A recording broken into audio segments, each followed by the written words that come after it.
আজি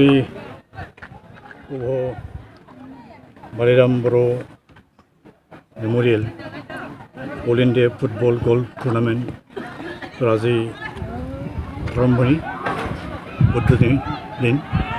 ইয়াত আহিব পাৰি মই যথেষ্ট আনন্দ লাভ কৰিছোঁ আৰু সকলো ফুটবল প্ৰেমী ক্ৰীড়াপ্ৰেমী ৰাইজলৈ মোৰ এইটোৱেই আপিল,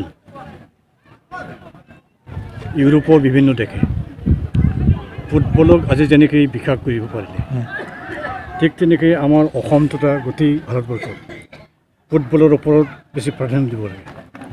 আজি অতি দুখিত ক'ব লাগিব, ফুটবলক প্ৰাধান্য দিয়াৰ পৰিৱৰ্তে ক্ৰিকেট খেলখনক প্ৰাধান্য দি পেলাই ফুটবলক যথেষ্ট তললৈ নমাই দিয়া হ'ল। ফুটবল এটা ইকনমিক ফেক্টৰ বুলি ক'ব লাগিব। আজি ইউৰোপত যিসকল খেলুৱৈ আছে বছৰেকত কোটি টকা পায়।